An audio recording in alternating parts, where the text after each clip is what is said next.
What are some scary examples of history is written by the victors? Carthaginian civilization existed for well over 600 years. They controlled large parts of North Africa, Spain, Mediterranean islands, and had trade networks going all over the Mediterranean, and even explored the African coast. They were powerful enough to bring Rome to the brink of defeat in 2 massive wars. Romans won, and as a result, not a single Carthaginian primary source exists. One of the most fascinating parts of that part of history is just how close Rome came to lose to Carthage. One of the keys to Carthage's success was that they figured out how to mass-produce their Phoenician ships. This led them to churn ships quicker than any other entity at the time, which led them to basically dominate the Mediterranean. In contrast, the Romans were, at that time, mainly a backwater, and their naval capabilities nowhere near that of Carthage's, and they were on the brink of being completely obliterated by Carthage. But just as Carthage's success came from one of the earliest forms of industrial production, Rome's success came from one of the earliest form of industrial espionage.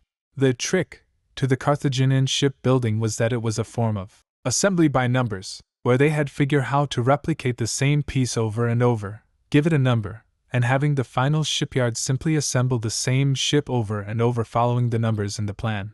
Somehow the Romans captured one ship, they figured out what the numbers in each distinct piece of wood meant, found some plans, and they were able to decipher the design. Almost every Roman ship afterwards was a direct replica of that Phoenician ship. The Philippines right now is an example of history being rewritten to ensure victory. Could someone explain? I'm unaware and don't keep up with global politics much. Ferdinand Marcos was president of the Philippines a few decades ago and ruled as a ruthless dictator. In the late 80s, he was ousted and driven out of the country with his family. They brought with them a significant amount of wealth that they plundered from the country.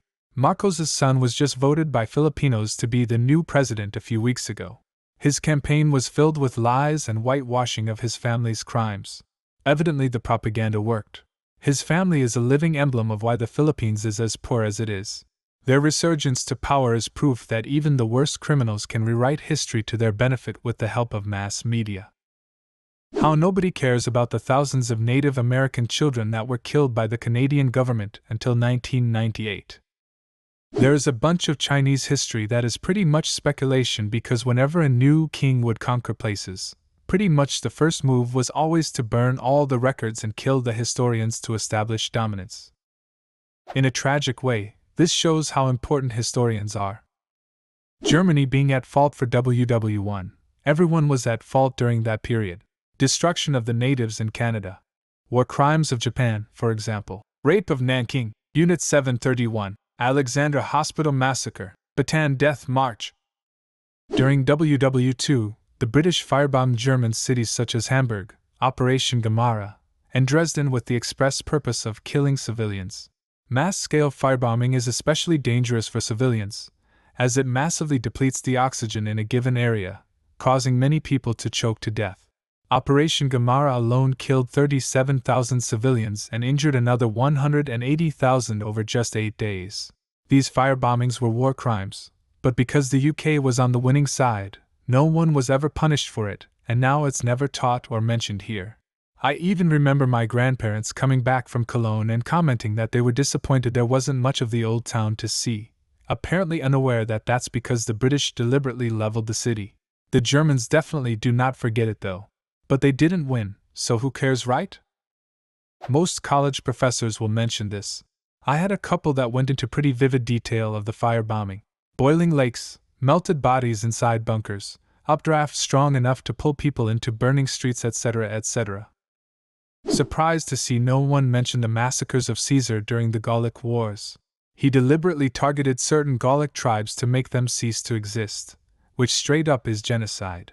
Almost every time I hear someone speak of the Gallic Wars, I see them either sidelining them to the civil war that followed it, or it is a heroic struggle from both sides.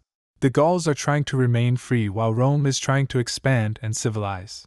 Almost every time I read about it, the atrocities are omitted, which I find to be really bad. This was the first example that came to my mind. Pretty much the only source we have for it is the writings of Julius Caesar himself. That's like reading about the Holocaust with Hitler as your only source. The Philippine-American War. Because of World War II, the Americans were portrayed as heroes who had the Philippines' best interest at heart.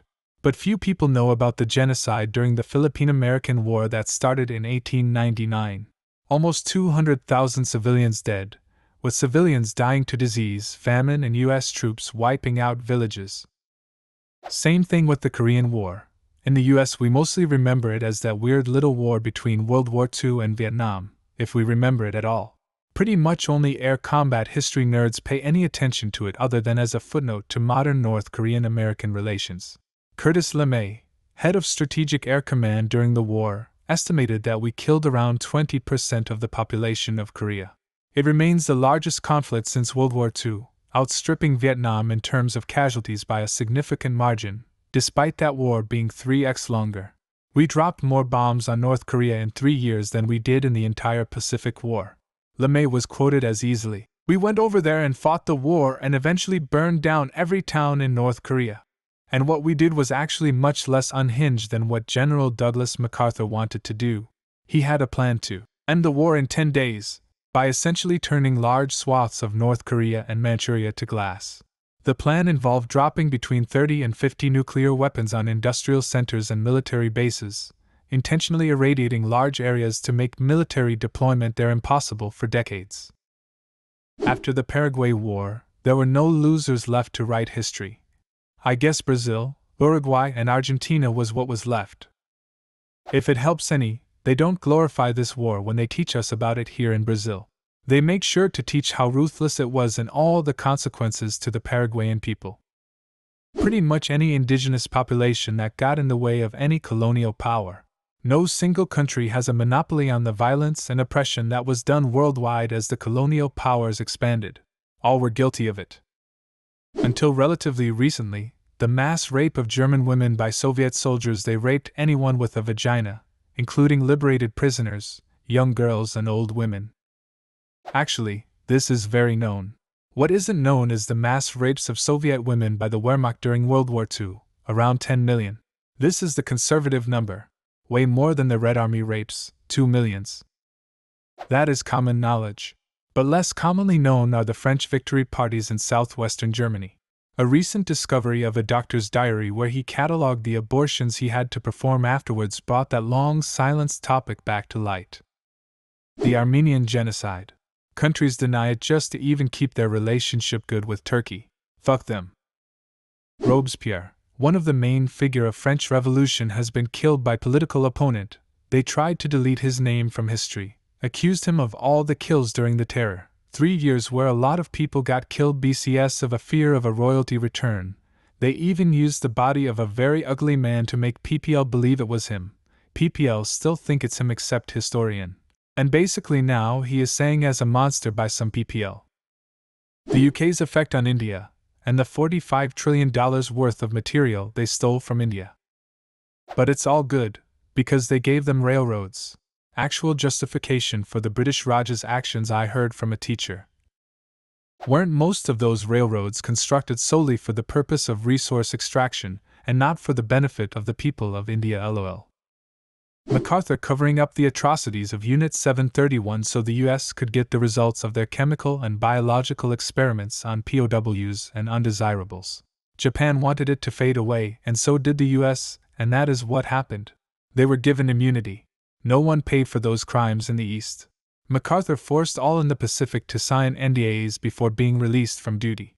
No one could talk about what happened in the Pacific. My mother's first husband was a POW in the Pacific. When he got back, he started saying what happened, and the authorities picked him up and took him away and would not tell her anything.